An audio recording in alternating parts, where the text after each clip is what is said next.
यीशु मसीह का नाम अलग अलग नाम हम सीख रहा है, उसमें 14 नाम है, वो पढ़े यूहन्ना 6 का 32 से 35 तक।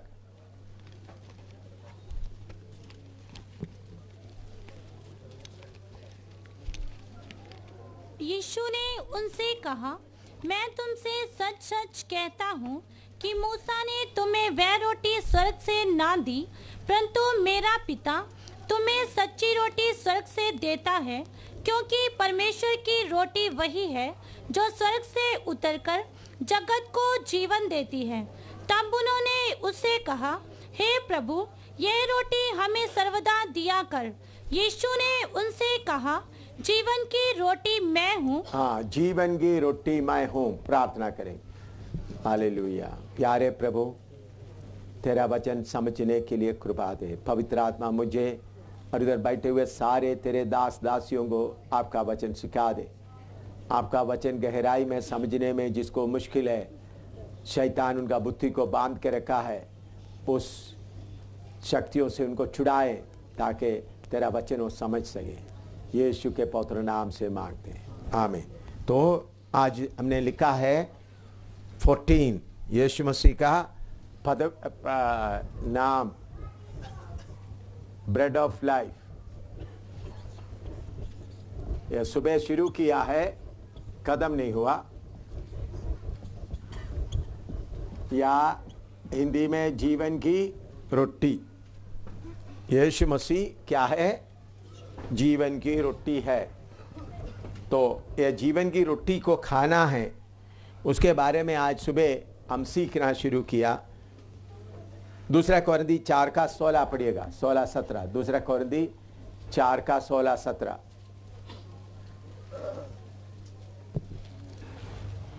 इसलिए हम हियाव नहीं छोड़ते, यद्यपि हमारा बाहरी मनुष्यत्व नष्ट होता जाता है, बाहरी मनुष्यत्व नष्ट होता जाता है, तो भी हमारा भीतरी मनुष्यत्व दिन प्रतिदिन नया होता जाता है। हाँ, भीतरी मनुष्यत्व दिन प्रतिदिन क्या होता जाता है? नया होता जाता है। यीशु मसीह बोला, जीवन की रोटी मैं हूँ। दूसरा कोरिन्थी 4 का 16 में हमने पढ़ा है, भीतरी मनुष्यत्व दिन प्रतिदिन क्या होता जाता है? नया होता जाता है, बलवंत होता जाता है। एफएसी 3 का 16 भी पढ़िए। एफएसी 3 का 16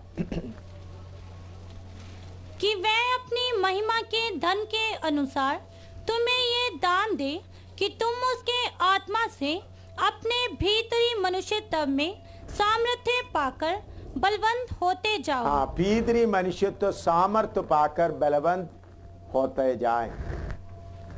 तो हमारा भीतरी मनुष्यत्व, अच्छी तरह विश्वासी लोग भी अच्छी तरह सुनना, आप सबको मालूम है हमारे अंदर एक बाहरी मनुष्यत्व है और एक भीतरी मनुष्यत्व। भीतरी मनुष्यत्व प्रभु यीशु मसीह के वचन के द्वारा जन्म लिया है, परमेश्वर का स्वरूप में है और पूरा धार्मिकता में है। लेकिन वो भीतरी मनुष्यत्व का भोजन है यीशु मसीह को खाना, या जीवन का रोटी। वो जीवन का रोटी क्या है? जो वचन यीशु मसीह के मुंह से निकला है उसको क्या करना है? खाना है। वो वचन खाने से ही आपका आत्मिक मनुष्य क्या होगा? बलवंत होगा। यीशु मसीह का वचन खाने का मतलब क्या है? वचन पढ़ने से काफी नहीं, उसको आप अपना जीवन में खाना है। वचन के ऊपर विश्वास करने से भी काफी नहीं। मान लो मैं बोलता हूं ये अंडा है, समझ लो ये अंडा, या ये एक ग्लास दूध है। मुझे विश्वास है ये दूध मुझे थकावट दूर करेगा, भूख मिटाएगा, ये अच्छा है करके विश्वास करने से अच्छा है। लेकिन जब तक वो नहीं पिएगा, हमारा पेट में नहीं जाएगा, वो ऊर्जा नहीं बनेगा, तब तक कितना भी विश्वास करने से कोई फायदा नहीं है। तो यीशु मसीह के ऊपर विश्वास करने से काफी नहीं है, यीशु मसीह का वचन को खाना है। बोलो, यीशु मसीह के ऊपर विश्वास करने से काफी नहीं है, यीशु मसीह का वचन को खाना है। हाँ, जब तक हम यीशु मसीह का वचन नहीं खाते तब तक हम मजबूत नहीं होता। बहुत तेरा लोग आत्मा में क्यों मजबूत नहीं होता? वो लोग सुबह उठकर एक अध्याय पढ़ते होंगे, शाम को भी एक अध्याय पढ़ते होंगे, इतवार को आराधना में आता है, फिर भी उन लोग बढ़ता नहीं। क्यों? वचन को खाना है। तो आज सुबह मैंने बोला एक वचन हमको खाने का, लूका 9:23 पढ़ो। लूका 9:23, वो वचन क्या करना है? आपने खाना है। पढ़ो लूका 9:23। उसने सबसे कहा, यदि कोई मेरे पीछे आना चाहे तो अपने आपे से इनकार करे और प्रतिदिन अपना क्रूस उठाए हुए मेरे पीछे हो ले। जो प्रतिदिन अपने आप को इनकार करना, प्रतिदिन अपना क्रूस उठाना, ये क्या है? वचन है। ये वचन आपको क्या करना है? खाना है। अपने आप को इनकार करने का ये वचन खाएगा तो फिर लोग आपके खिलाफ कितना भी बोलेगा तो आपको चिड़चिड़ापन नहीं आएगा। लूका 14 का 16, 25, 26 और 27 थोड़ा पढ़िएगा। लूका 14 का 26 और 27। हाँ, यदि कोई मेरे पास आए और अपने पिता और माता और पत्नी और बच्चों और भाइयों और बहनों वरन अपने प्राण को भी अप्रिय ना जाने तो वह मेरा चेला नहीं हो सकता। हाँ, अपना माँ के साथ का लगाव, बाप के साथ का लगाव, माँ के साथ, बाप के साथ और अपने ऊपर का लगाव, ये आप छोड़ा नहीं तो आप कभी क्या नहीं बन सकता? क्या नहीं बन सकता? यीशु का चेला नहीं बन सकता। आप बपतिस्मा लिया है, पवित्र आत्मा पाया है, लेकिन अभी तक आपने त्यागा नहीं तो अभी तक आप कौन नहीं है? यीशु का चेला नहीं है। प्रभु ने बोला सकरा मार्ग में प्रवेश करो। अगर ऐसा नहीं किया तो आपके अंदर यीशु का जीवन नहीं, आपका आत्मिक मनुष्य बलवंत नहीं होगा। उसका 14 का 33 पढ़ो। इसी रीति से तुम में से जो कोई अपना सब कुछ ना त्याग दे वह मेरा चेला नहीं हो सकता। वो मेरा चेला नहीं हो सकता। सब कुछ ना त्यागे, ये भी हम क्या करना है? ये वचन भी हम क्या करना है? खाना है। ये वचन खाने से आपको त्यागने के लिए कोई मुश्किल नहीं होगा। आप ये वचन लेकर सबको त्यागना था, मुंह में लाते हैं फिर बाद में रख देते, खाता नहीं है। मैं इन वचनों को खाया, अभी से नहीं बहुत पहले से, खाकर वो बात मेरे शरीर में ताकत बन गया। इसलिए शैतान को सामना करने के लिए मुझे मुश्किल नहीं हो रहा। आप में से बहुत सारे लोग ये विश्वास करते हैं, ग्लास में दूध है, विश्वास करते हैं, लेकिन अभी तक पिया नहीं। माँ बाप के साथ का लगाव, बाकी लोगों के साथ का, पत्नी के साथ का लगाव, पति के साथ का लगाव, ये सब आप देखो, प्रभु ने तमाशा के लिए ये वचन नहीं बताया। ये वचन आपके अंदर में पक्का बनना है, तभी आपका आत्मिक मनुष्य क्या होगा? बलवंत होगा। तो आत्मिक मनुष्य का भोजन है ये। तो पहले सदी के लोग ये खा रहे थे, इसलिए सब अपना धन दौलत बेच दिया। लेके आया, आज के लोगों को धन दौलत और लेने का मन हो रहा है। प्रभु मुझे और शारीरिक तौर पर बरकत दे, आत्मा के तौर पर कमजोर है तो भी प्रभु मेरा रोटी, मेरा मकान, ये सब ठीक रहे। ये कोई ये नहीं बोलता प्रभु मेरा नौकरी खत्म हो तो कोई बात नहीं, मुझे 2 टाइम का रोटी नहीं मिला तो कोई बात नहीं, मेरे अंदर का आत्मिक मनुष्य का कमजोरी को दूर करो करके प्रार्थना करने का मन नहीं होता, क्योंकि ये वचन क्या नहीं किया, खाया नहीं।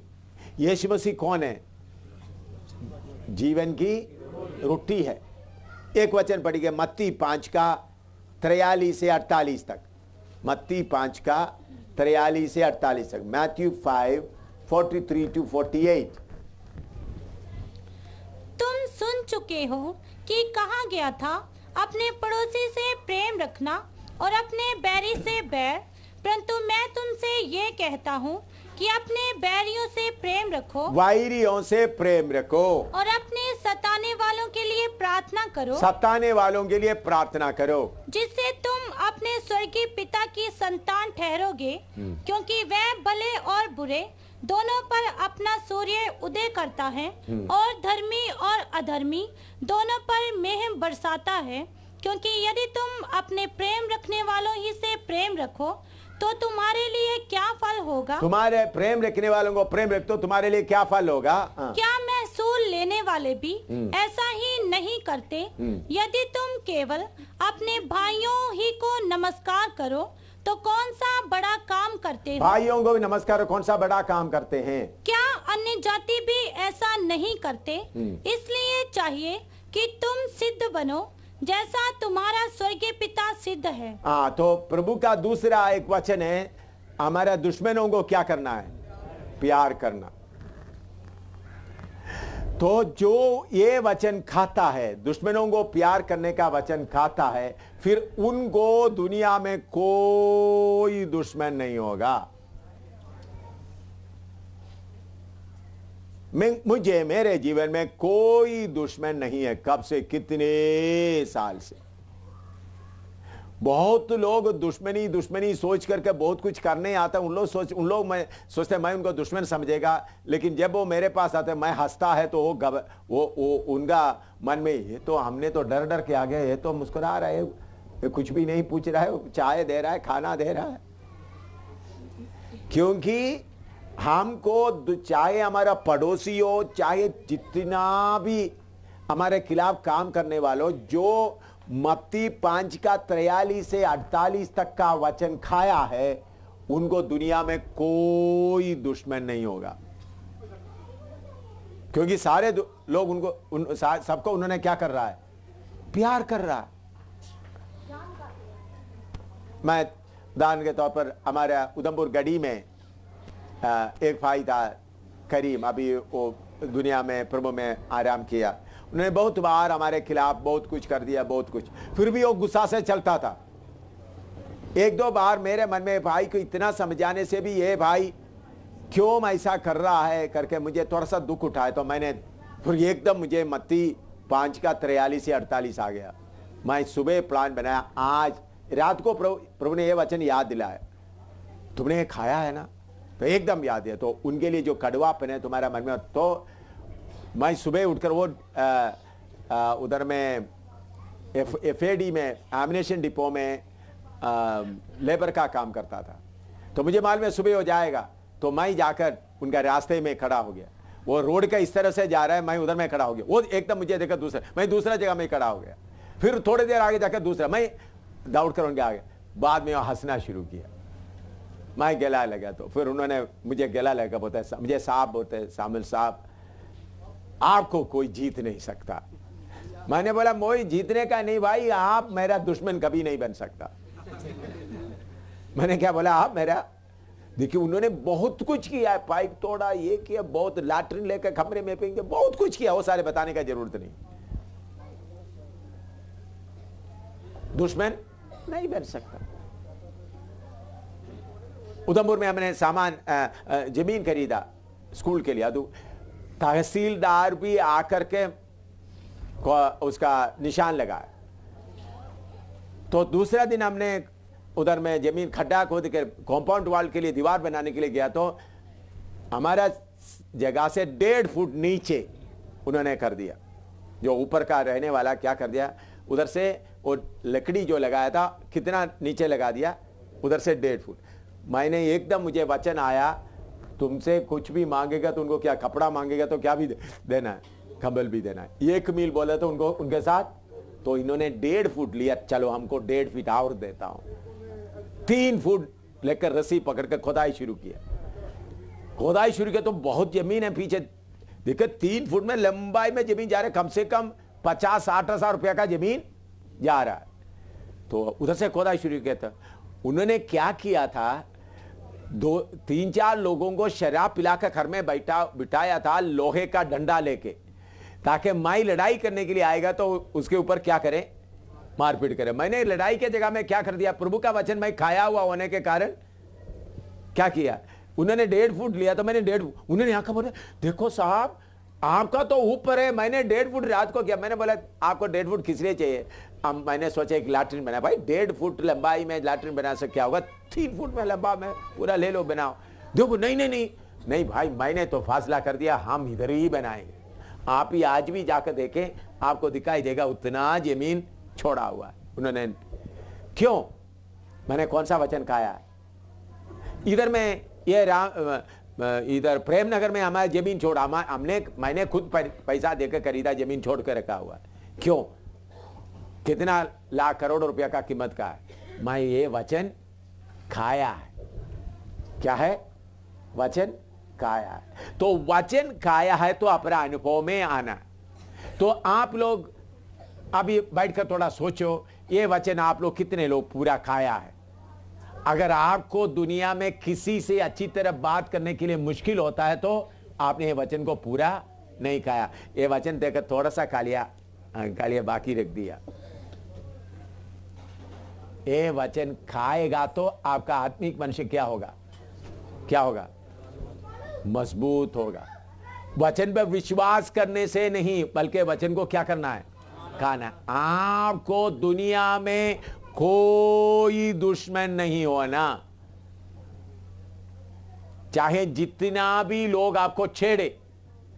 मैंने कितने बार प्रभु से प्रार्थना किया, प्रभु लोग मुझे छेड़ने दो, लोग मेरे खिलाफ करने दो, लोग सामान लेकर जाने दो, ताकि मैं ये वचन को खाया है करके मुझे मालूम हो जाए। मैंने कभी प्रार्थना किया प्रभु मुझे दुश्मनों से बचाओ, नहीं।